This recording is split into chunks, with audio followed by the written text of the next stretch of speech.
یہ مہینہ ربیع الثانی کا مہینہ ہے اور سیدنا شیخ عبد القادر جیلانی رضی اللہ تعالیٰ عنہ کے حوالے سے خاص طور پر اس کو جانا جاتا ہے، اور اس میں بعض اوقات کچھ محافل کا انعقاد ہوتا ہے جن کو 11ویں کا نام دیا جاتا ہے۔ اکابرین نے اس کی وجہ تسمیہ گویا کہ یوں بیان فرمائی ہے کہ سیدنا شیخ عبد القادر جیلانی رضی اللہ تعالیٰ عنہ ہر مہینے کی 11 تاریخ کو اپنے جو اسٹوڈنٹس تھے، آپ کے مدرسے میں ٹھہرے ہوئے بچے تھے، انہیں اہتمام کے ساتھ کھانا کھلایا کرتے تھے، اور ارادہ یہ ہوتا تھا کہ اس کا ثواب سید عالم صلی اللہ علیہ وسلم کو ایصال کر دیا جائے، یعنی گویا کہ سرکار صلی اللہ علیہ وسلم کے ایصال ثواب کے لیے کھانا کھلانا آپ کی عادت میں شامل تھا۔ جب آپ کا وصال ہوا تو آپ کے متبعین نے اسی آپ کے طریقے کو جاری رکھا، اور اس میں نبی کریم صلی اللہ علیہ وسلم کے ساتھ ساتھ پھر آپ کے لیے بھی ایصال ثواب کا ارادہ کیا گیا۔ جب یہ معاملہ بر صغیر پاک و ہند میں آیا تو یہاں کے لوگوں نے اس کا نام 11ویں رکھ دیا، جی 11ویں شریف کی نیاز ہے یا 11ویں شریف کا کھانا ہے، اور اسے باقاعدہ ایک محفل کا پھر روپ دے دیا گیا کہ اس میں سیدنا شیخ عبد القادر جیلانی رضی اللہ تعالی عنہ کی نظم اور نثر میں منقبتیں اور فضائل ذکر کیے جاتے ہیں۔ اس کے بعد کھانا وغیرہ کھلا دیا جاتا ہے اور اس کو کہہ دیتے ہیں یہ 11ویں شریف کی محفل ہے۔ تو گویا کہ 11ویں جو ہے یہ 11ویں شریف کا کھانا جو کھلایا جاتا ہے یہ ایصال ثواب کی ایک صورت ہے، ایصال ثواب کے قصد و ارادے سے اس کا انعقاد کیا جاتا ہے۔ اب سوال یہ پیدا ہوتا ہے کہ اس کو کہتے کیا، اس کی شرعی حیثیت کیا ہے، اور اس کو شرعی اس کا نام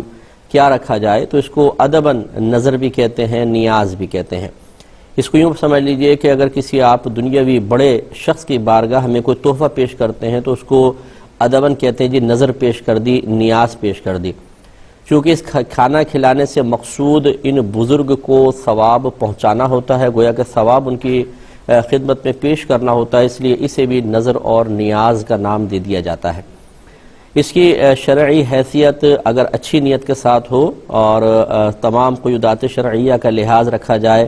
اس میں کوئی خرافات شامل نہ ہوں، تو مستحب کی ہے کہ اس میں ثواب حاصل ہوگا، کرنے والے کو انشاءاللہ اس کی نیت کے مطابق اللہ تبارک و تعالی نیکی عطا فرمائے گا، اور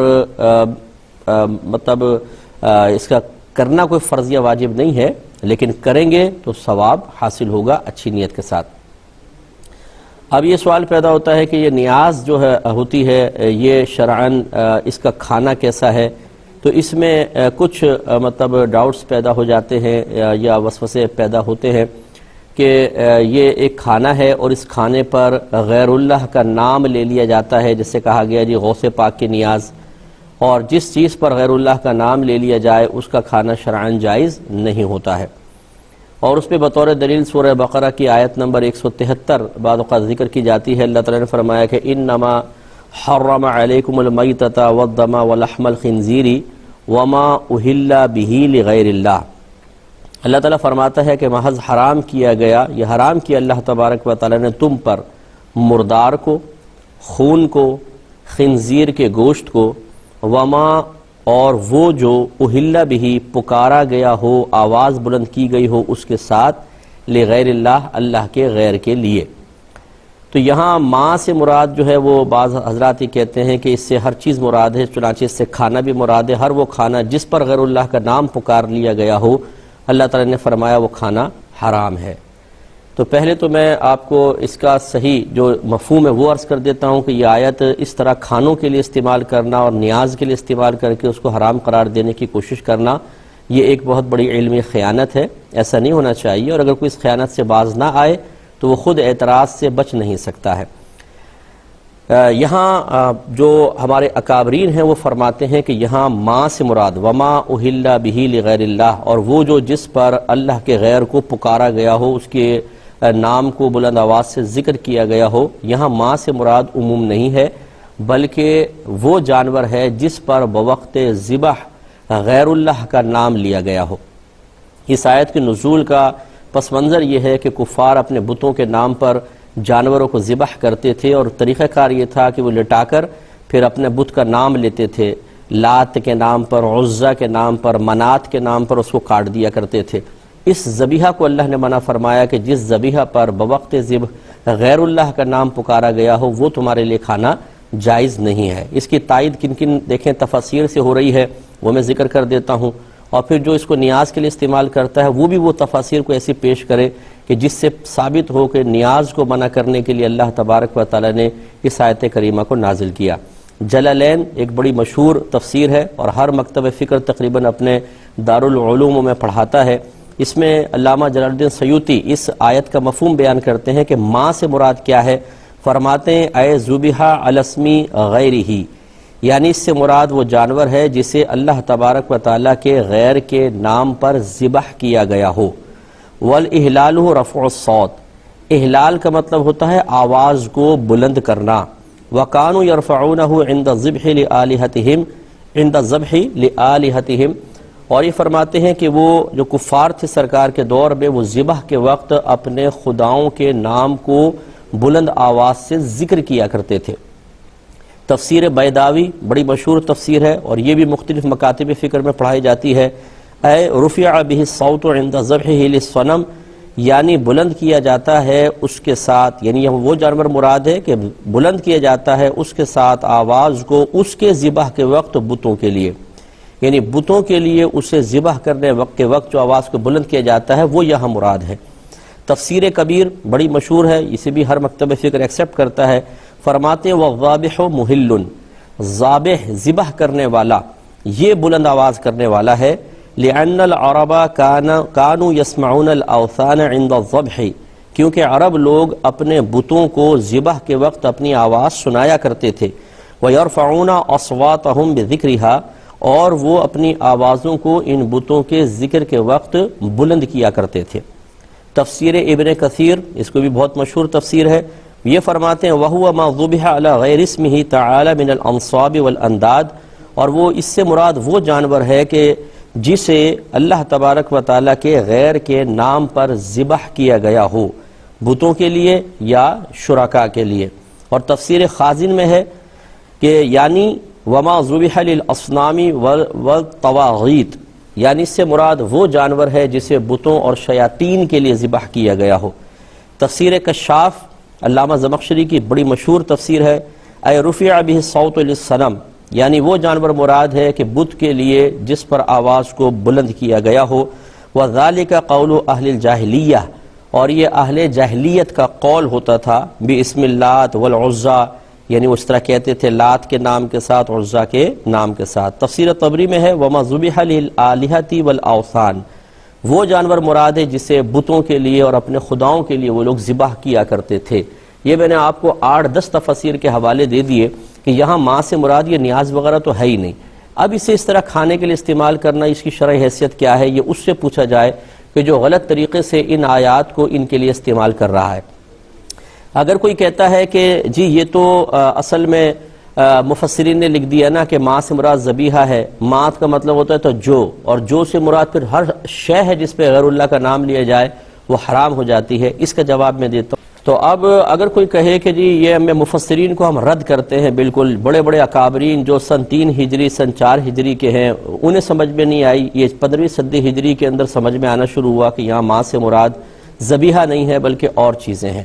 چلے اگر آپ کی یہ بھی آپ کی تعویل قبول کر لی جائے کہ ماں سے مراد ہر وہ شے ہے جس پہ غیر اللہ کا نام پکارا گیا ہو، تو میں آپ سے پوچھتا ہوں اگر آپ قربانی کا جانور لے کر آئیں اور کوئی پوچھے یہ کس کا جانور ہے، اب بتائیں اس پہ اللہ کا نام لیں گے یا غیر اللہ کا؟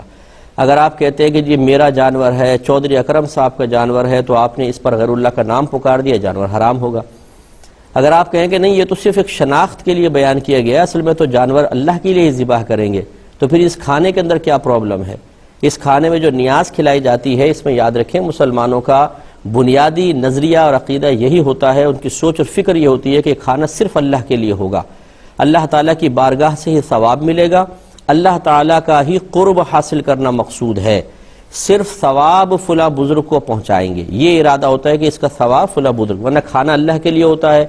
اس پہ ثواب کا ترتب بھی اللہ کی طرف سے ہوگا، اللہ تعالیٰ کا ہی قرب حاصل کرنا مقصود ہو اور پھر اس کا ثواب فقط بزرگان دین کو پہنچا دیا جائے تو اس میں کیا حرج ہے؟ اور شناخت کے لیے بس یہ کہہ دیتے ہیں یہ نیاز کس کی ہے؟ غوث پاک کی نیاز ہے، امام جعفر صادق کی نیاز ہے، یہ خواجہ صاحب کی نیاز ہے، تو یہ صرف شناخت کے لیے ہے، یہ نہیں ہے کہ اس نیاز کو ان بزرگوں کی بارگاہ میں پیش کر کے ان کی توجہ اور ان کا قرب حاصل کرنا مقصود ہو، ان کی رضا کے لیے کھانا کھلایا جا رہا ہو، ایسا نہیں ہوتا ہے۔ خلاصہ کلام یہ ہے کہ نیاز ادباً اس تحفے کو، گفٹ کو کہتے ہیں جو کسی بزرگ کی خدمت میں پیش کیا جاتا ہے۔ بزرگوں کے نام کا جو کھانا کھلایا جاتا ہے اس کو ادباً نیاز اسی لیے کہتے ہیں کہ اس سے حاصل ہونے والے ثواب کو ان بزرگوں کو ایصال کرنا مقصود ہوتا ہے۔ جب نظر و نیاز کا کھانا کھلایا جاتا ہے اس میں بیسک کانسیپٹ یہی ہوتا ہے، سوچ اور فکر یہی پیچھے کار فرما ہوتی ہے کہ یہ صرف اللہ تبارک و تعالیٰ کے لیے پکایا گیا ہے، اللہ تعالیٰ کی رضا کے لیے اس کو کھلا رہے ہیں، اللہ تعالیٰ کی بارگاہ میں قرب حاصل کرنا ہی مقصود ہے۔ ہاں، اس سے جو ثواب حاصل ہوگا وہ فلاں بزرگ کو پہنچا دیا جائے گا،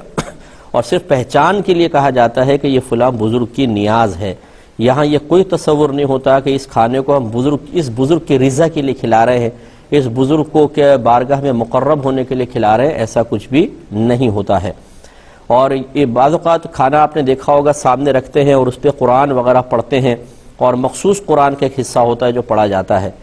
تو پہلی بات تو یہ ہے کہ نہ کھانا سامنے رکھنا واجب ہے، نہ قرآن کا کوئی مخصوص حصہ پڑھنا لازم ہے۔ یہ ہمارے عرف میں رائج ہو گیا ہے، اور رائج ہونے والی کوئی شے اگر فی نفس ہی ممنوع نہ ہو اور اس کو لازم و ضروری بھی نہ سمجھا جائے تو اس میں شرعاً کوئی حرج نہیں ہے۔ وَمَا رَأَى الْمُؤْمِنُونَ حَسَنًا فَهُوَ عِنْدَ اللَّهِ حَسَنٌ،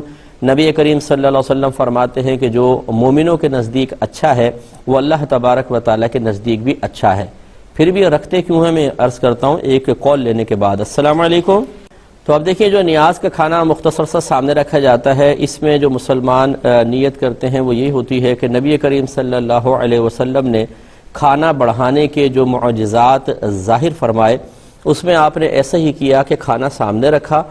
اور جو اللہ نے چاہا آپ نے پڑھا۔ صحابہ یہی کہتے ہیں، اور یقینی سی بات ہے کہ وہ کلام الہی ہوگا، متبرک کلمات ہوں گے۔ اور پھر ایسا بھی دیکھا گیا ہے کہ وہ 4 آدمیوں کا کھانا 1400 صحابہ کو پورا ہو گیا، یعنی بہت سارے، ایک پیالہ دودھ کا 70 کے قریب صحابہ اس کو پیتے ہیں، لیکن ایک قطرہ کم نہیں ہوتا۔ تو معلوم یہ ہوا کہ نبی کریم صلی اللہ علیہ وسلم نے جو معجزات دکھائے، کھانا سامنے رکھا اور اللہ نے اس میں برکت پیدا فرمائی، اسی سے نیک فال لیتے ہوئے، نیک شگون لیتے ہوئے مسلمان ایسا کرتا ہے کہ کھانا سامنے رکھتا ہے، قرآن پاک پڑھتا ہے، اور ارادہ یہ ہوتا ہے کہ اللہ تعالیٰ اس میں بھی برکت پیدا فرمائے گا۔